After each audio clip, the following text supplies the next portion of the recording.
For the next 7 days, I'm going to be living like a student from Oxford. And the 3 subjects that I'm going to be studying are English, math and psychology. And the thing is that I hate math. I suck at English and psychology just seems interesting since I'm always been fascinated about human behaviors. And at the end of this challenge, I'm going to be having a test and see how did I do. And here's my study plan for the week. Especially with math, this can look quite intimidating, but most of these bases are actually just examples. So the number of the actual practice questions are not that high, so this should be doable. And for the English, I'm going to be writing 3 essays and I'm going to be asking ChatGPT to give me a score on one of them. And for the psychology, I was thinking that I'm going to be doing one of the entry exams. And here's my breakfast for this morning. Oat yogurt with nectarine, strawberries, blueberries and raspberries and then some cracker type of thing. I don't know what these are called in English, but here's my breakfast. And I'm also going to be drinking some tea. I just finished my English lesson and now I'm starting my psychology lesson. Thus far my studying is going very well, but right now I'm actually quite hungry. So after my quick study session I'm going to be, which is a rye bread with salad, cucumbers and nectarine, and I'm going to be eating some cherry tomatoes. And after my study session is over, I have to do some maintenance things. I think I have to get back about my order. I think that my order from her got missing since it's been a month and it still hasn't arrived or any messages hasn't come through. So I don't think that it's going to be magically arriving. And the other annoying thing is that I missed my package delivery in this evening, and some God knows what reason the post office didn't just leave it on a porch, what they're supposed to be doing. So I think that I have to also tomorrow call my post office, which is very annoying, but what can you do? But other than life situations with my packages, other than that, my day's been actually pretty nice. It's nice to just relax and just study. 3 words that I learned today were undermine, squarely and central thesis and a couple other words. And the thing that I could be improving tomorrow are my writing skills and my pronunciations of words. And my goal for tomorrow is learn new English words. Simple as that. Good morning, it's day 2 and I have done some math this morning and I do really indeed suck at math. I literally managed to got over half of the practice questions wrong. I don't know how I did it, but I just managed to get over half of them incorrect. And here you can look at my horrible performance. The red is the correct answer and the graphite pencil is my answer. But hey, at least I got some of them right. But I definitely do need more practice in counting. I'm gonna do my online psychology lesson while I'm eating at the same time, since I'm super hungry and I really do need to eat something. And here's my dinner for tonight. It came kind of salad heavy and I also have some veggies and some guac. What I'm doing is just a self-guided online course. Since school books are quite expensive, so I didn't wanna buy one just for this challenge.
Welcome to a rainy day 3, and despite the rain I still did my morning walk. And also yesterday I bought myself this random traveling magazine for the reading portion of this challenge. Today's plan is that I start with math, and hopefully this time I do better, although I highly doubt that, since I still do suck at math. And after my math session I'm gonna do some English. I just finished my math session, and to be honest I kind of got frustrated with this section and I gave up on it. But the next section I did way better job, although I did do a couple of mistakes. But it's okay, at least I'm keeping up with my...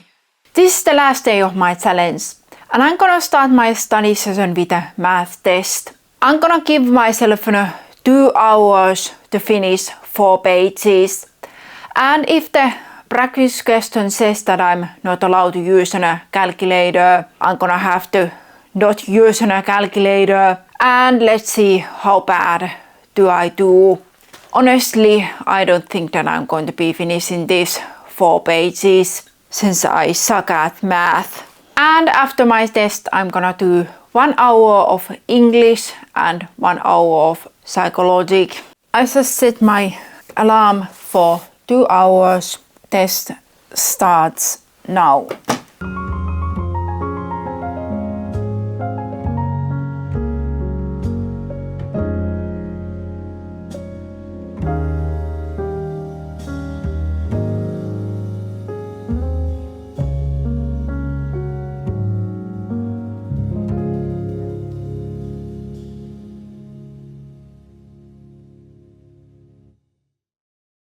I did my math test and I just calculated my points, and I pretty much failed. I got 45.5 points out of 130. So my school score is 5, which is not good whatsoever. So I think that if I would be a professor as teacher, I would make myself take this test again. But I already thought so that I'm going to be failing. Since I'm dyslexic and I do indeed suck at math. So this just confirmed my thoughts already. Now that my challenge is over, this was way harder than I initially thought. And this all started with the math. I didn't realize how bad my math skills are until I started to answer those practice questions, and I think that I got over half of them incorrect. I had really difficult time to understanding what I'm supposed to be doing, since the examples didn't really give me good answers what to do. I mean, there were basic things, but when the questions were more advanced, I didn't really know what to do. So that is the partial reason why I failed. I think that I wouldn't done maybe a little bit better if I wouldn't have an actual math teacher to help me. And that the thing that was really surprising to me that English went way better than I thought. And I think that I have proven my English skills over these years since I was in school. And I made this little essay off of the news article that I read out of that traveling magazine that I bought. And I just asked ChatGPT to give me a score out of the Finnish school system, which is 4 to 10, 4 meaning you failed and 10 meaning A+. And the AI gave me 7, which is way better score than what I ever gotten in school. Since every single time in school, my best English score was 6 at best. And I think that the only reason why I got that high of a score was that my teacher was nice to me. I think that my actual score is more like 5 than 6. So I'm really happy about that. And when it comes to psychology, I had kind of a hard time since I have a dyslexia, so reading and writing are not my strong points. So I didn't pass, obviously. If I would actually wanna go study, I would have to put some extra work, actually a lot of extra work. But other than that, this challenge was really fun, actually, just focusing on one thing and one thing only. But it was also kind of annoying at times, since I felt like I wasted my whole entire day on just studying and not doing anything else. But other than that, this was kind of fun brain activity, and maybe in the future I do something similar. Like maybe I could try that Victoria Secret Angel model routine. That actually sounds kind of interesting. So maybe I should try that too.